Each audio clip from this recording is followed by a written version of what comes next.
Hai, balik lagi di series review. Kali ini kita akan membahas series From Season 4 episode 9. Sebagai pengingat, di episode sebelumnya Henry semakin jauh terpedaya tipu Sofia.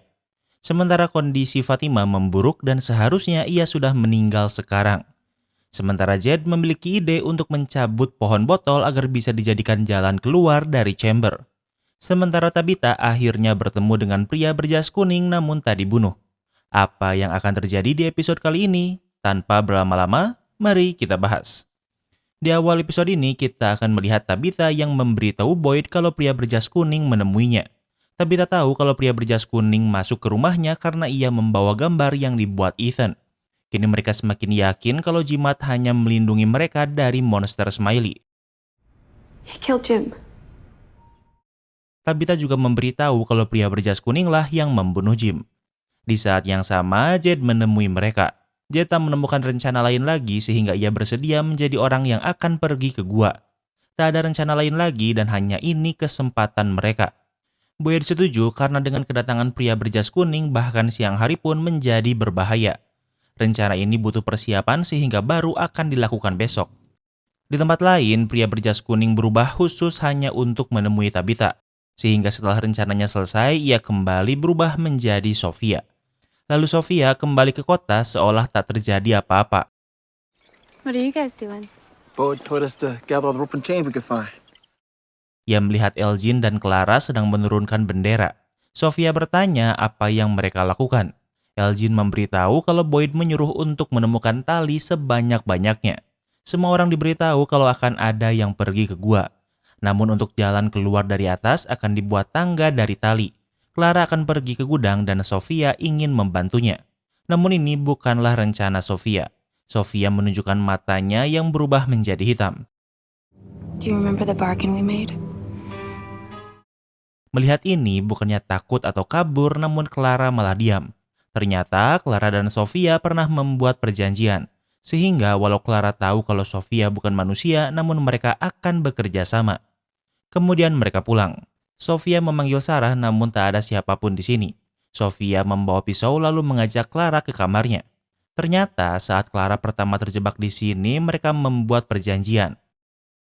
Are you really gonna let me go home? First, you needed to help me with something. Tentunya yang dijanjikan Sofia adalah untuk membiarkan Clara pulang. Namun sebelum itu, Clara harus melakukan sesuatu dulu untuknya. Sofia berkata saat orang-orang pergi ke gua hal buruk akan terjadi. Tujuan Jed benar namun tempat ini dibuat oleh ritual. Dan dalam ritual melakukannya dengan benar juga sama pentingnya seperti tujuannya. Sofia bertanya apa Clara menyukai permainan. Clara mengiyakannya dan Sofia berkata ia sangat menyukai permainan dan sudah memainkan banyak permainan. Namun terkadang ada hal yang harus dilakukan untuk mempercepat permainan. Kemudian Sofia menyayat telapak tangannya sendiri. Sofia meminta tangan Clara. Awalnya Clara takut namun Sofia mengancamnya lalu Sofia juga menyayat tangan Clara. Lalu mereka menggabungkan telapak tangan mereka seolah Sofia memindahkan kekuatannya pada Clara. Di tempat lain, Boyd, Kenny, Jed, dan Donna membicarakan rencana mereka besok. Karena di dalam chamber hanya ada satu pintu, rencananya adalah mereka akan masuk ke chamber lalu memasang plastik untuk membuat pintu dan memasang jimat. Mereka harap jimat ini membuat monster Smiley tidak bisa memasuki chamber. Lalu tim kedua akan mencabut pohon botol sehingga orang di chamber bisa melarikan diri ke atas. Tentunya tidak ada kepastian kalau jimat akan berguna di sana, namun mereka tidak memiliki rencana lain selain mencobanya. Jed pikir saat mereka mengangkat tulang anak-anak maka kutukan ini juga akan hilang. Di saat yang sama, Christy menemui Boyd. Ia memberitahu kondisi Fatima sekarang yang tidak normal. Mereka pindah ke kantor sheriff. Boyd bingung karena mereka sudah sangat dekat dengan jalan pulang namun banyak sekali hal yang tiba-tiba terjadi. Boyd tidak ingin Christy memberitahu kondisi Fatima pada siapapun. Mereka hanya butuh ketenangan sampai besok karena besok adalah pembuktian hari terbesar mereka. Boyd ingin Mariel menjaga Fatima sementara Christy akan pergi ke pohon botol besok untuk jaga-jaga. Sementara itu Henry sedang di rumah koloni. Ia melihat ada sebuah kuda-kudaan dari komedi putar. Ia bingung bagaimana ada orang yang membawa kuda-kudaan. Henry ditawari makanan namun ia tak lapar karena moodnya sedang buruk. Saat akan menguap, kesadarannya kembali berpindah di ilusi Sofia. Saat ini Henry sedang bersama Victor. Victor bertanya apa Henry sudah memikirkan untuk mengeliminasi jangkar yang membuatnya terjebak di Fromville. Henry tak bisa melakukannya karena itu artinya harus membunuh Victor. Walau dalam ilusi, Henry tak sanggup jika harus membunuh Victor. Victor membujuk Henry, namun Henry masih dipenuhi keraguan. Tak lama kemudian, kesadarannya kembali berpindah ke Fromville. Ia melihat Victor, namun karena tidak ingin membunuhnya, Henry menjauhi Victor. Di tempat lain, Tabitha sedang bersama Ethan dan Julie. Tabitha memberitahu tentang pertemuannya dengan pria berjas kuning. Termasuk pria berjas kuning lah yang membunuh Jim. Julie si kampret ini cuma bisa marah-marah doang karena kematian Jim disebabkan Jed dan Tabitha yang mengingat masa lalu. I saw the man in yellow once. I saw him standing in the middle of the street eating a bunch of dead people. Julie berkata kalau ia juga pernah melihat pria berjas kuning. Ia memiliki kemampuan story walker dan bisa berpindah-pindah timeline. Awalnya Julie pikir mungkin kemampuan ini bisa membuatnya merubah sesuatu. Namun yang ada hanya membuatnya kejang-kejang. Julie bertanya jika Tabitha memang reinkarnasi dari masa lalu, maka siapa yang membuat jimat? Tabitha tidak mengingatnya dan Julie pikir itu karena Tabitha bukan reinkarnasi siapapun. Menurut Julie, tempat ini sering memainkan kepala mereka untuk saling menyakiti. Di tempat lain, Clara pergi ke klinik sambil membawa termos. Sebelum masuk, ia mengeluarkan darah dari luka telapak tangannya lalu memasukkannya ke dalam termos. Hey, Fatima. Hey. Tentunya Clara ke klinik untuk menemui Fatima. Karena Clara dan Fatima sama-sama tinggal di rumah koloni, hubungan mereka baik. Clara memberi minuman herbal yang biasa keluarganya buat. Clara harus memastikan Fatima meminumnya sebelum pergi. Fatima tak mencurigai apapun sehingga meminumnya sedikit lalu Clara pergi. Sementara itu, Victor pergi ke makam ibu dan adiknya. Victor ingin curhat karena belakangan ini semuanya kacau. I think there's something wrong with Dad, and I don't know how to help him. Victor sedang bingung harus berbuat apa. Ia tahu ada yang salah dengan ayahnya namun tidak tahu bagaimana cara untuk membantu. Di saat yang sama, Victor melihat bocah berbaju putih yang sudah remaja. Victor bertanya apa yang kau inginkan. Bocah balik bertanya apa Victor tahu rencana Boyd. Setahu Victor hanya akan ada yang pergi ke gua untuk menggali tulang agar semua orang bisa pulang. Bocah memberitahu kalau mereka akan mencabut pohon botol. Pohon itu penting sehingga tidak boleh dicabut. Bocah ingin Victor menghentikan rencana Boyd. Di tempat lain, Boyd sedang di gereja. Boyd bukan orang yang religius sehingga ia jarang berdoa. Namun karena besok akan dilakukan rencana yang berbahaya, ia berdoa untuk keselamatan Alice dan Fatima. Di saat yang sama, Sarah menemuinya karena dipanggil. Boyd memberitahu kalau Fatima sedang di klinik. Christy sudah memeriksanya dan kondisi vitalnya buruk dan seharusnya ia sudah meninggal. Yang ingin Boyd ketahui adalah saat Fatima menghilang, Sarah pernah berkata ia mendengar suara tertawa di kepalanya. Alasannya adalah karena mereka tahu kalau Fatima tak akan terselamatkan. Namun mereka salah karena Fatima ditemukan. Yang ditakutkan Boyd adalah dari awal apakah Fatima memang sudah tak terselamatkan dan tinggal menunggu waktu.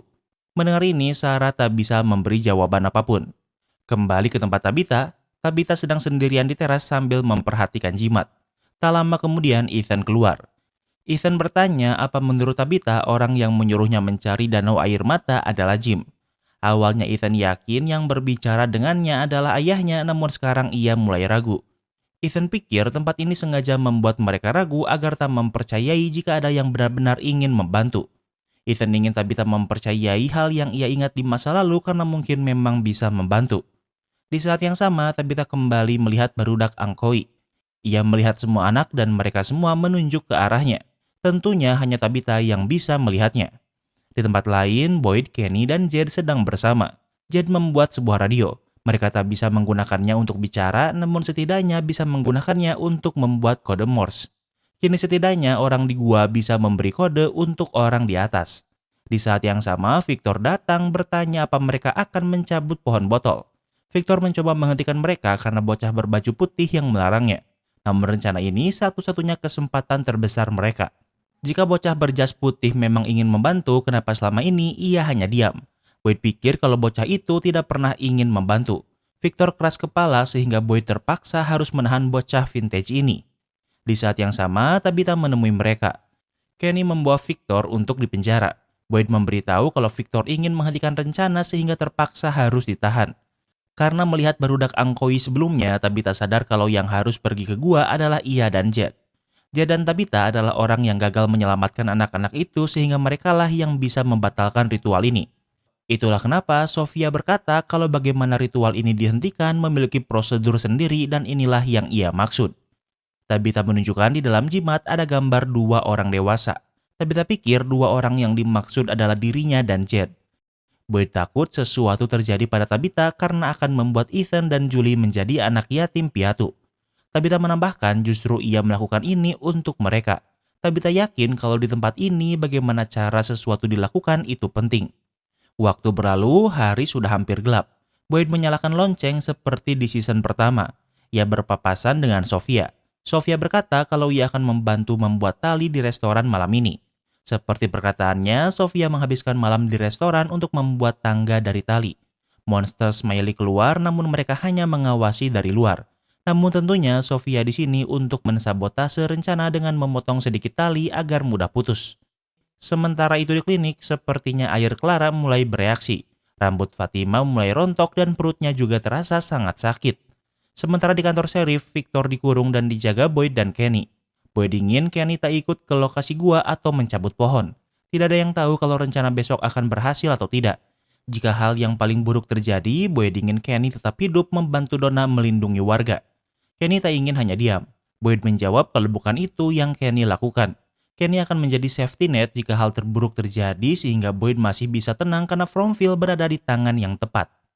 Keesokan harinya, semua orang tahu rencana yang akan dilakukan namun tak semua orang akan pergi ke lokasi. Tentunya Ethan khawatir dengan Tabitha yang akan memasuki gua. Sementara di tim kedua, Boyd sudah menyiapkan mobil untuk menarik pohon botol. Di tempat lain, Elgin masih di restoran dan sedang beres-beres. Ia melihat ada sebuah foto yang menarik perhatiannya. Sementara itu, Clara memberitahu Sofia kalau ada perubahan rencana karena sekarang yang akan ke gua adalah Jed dan Tabitha. Mendengar ini, Sofia marah karena harusnya Clara memberitahunya lebih awal. Di saat yang sama, Elgin menunjukkan foto yang menarik perhatiannya. Ternyata foto itu berisi foto lama Sofia yang asli saat terjebak. That's because it is me. I can only take the form of people who have died here. Sofia tak mau menutupinya dan berkata kalau itu adalah dirinya. Sofia memberitahu kalau ia hanya bisa mengambil bentuk orang yang mati di sini. Karena Elgin mengetahuinya, sepertinya ia akan dibunuh. Di tempat lain, Jed dan Tabitha memasuki gua. Karena Jed pernah ke sini, ia bisa langsung pergi ke lokasi chamber. Satu-satunya pintu ke chamber ditutup dengan plastik lalu dipasangi jimat. Mereka berharap cara ini cukup untuk menghentikan monster Smiley. Kemudian mereka mulai menggali tanah di tengah-tengah chamber. Tentunya menggali tanah mengeluarkan suara. Suara ini terdengar oleh monster yang sedang tidur sehingga mereka pergi ke chamber. Waktu berlalu, Tabitha dan Jed sudah menggali cukup lama dan menemukan batu yang digunakan menutup tulang barudak Angkoi. Batu ini besar dan tentunya sangat berat, namun mereka berdua berhasil menggeser batu ini. Mereka bisa melihat tumpukan tulang di sini yang artinya rencana mereka berhasil. Di saat yang sama, monster Smiley sudah di depan pintu masuk chamber dan dengan begitu episode kali ini pun berakhir. Kini kita masuk ke sesi teori. Ada beberapa teori yang Mimin pikir menarik. Yang pertama, pohon botol pasti berhasil dicabut. Menurut Mimin, mustahil pohon sebesar itu bisa dicabut pakai mobil tua yang udah lama gak nyala. Tapi pohon botol akan tetap tercabut karena Sofia udah mau potong tangga tali. Kalau misal pohon botolnya gak bisa dicabut, jadinya scene ini percuma. Yang kedua adalah cara kabur. Bocah berbaju putih bilang kalau pohon botol itu penting. Bagaimana kalau cara untuk pergi ke danau air mata adalah dengan memasuki lubang pohon botol sambil memegang tulang anak Angkoi. Jadinya, jika pohon botol dicabut, mereka malah tidak bisa kabur. Yang terakhir adalah Elgin tidak akan mati. Pilihannya antara Elgin dijadikan budak seperti Clara atau malahan Elgin akan membunuh atau menyerang Sofia. Elgin adalah orang yang membunuh Roger dengan totem. Bisa jadi Elgin juga akan menggunakannya pada Sofia. Kini kita masuk ke sesi rating. Episode kali ini sat-set jadinya lumayan cepat sampai klimaksnya. Tapi karena ini episode sebelum episode terakhir, pastinya bakalan jadi build up untuk episode terakhir. Cuma yang bikin Mimin kesel kenapa masih banyak orang yang berpikiran negatif. Di episode ini ada Julie dan Donna. Mereka cuma bisa nolak rencana tapi nggak bisa ngasih solusi apa-apa. Mimin suka episode kali ini karena lumayan to the point, jadi untuk rating Mimin kasih rating 8/10. Apa kamu setuju sama rating Mimin? Jangan lupa like video ini kalau kamu suka dengan video ini dan jangan lupa juga cek video kita lainnya. Terima kasih sudah menonton dan sampai bertemu lagi di episode berikutnya.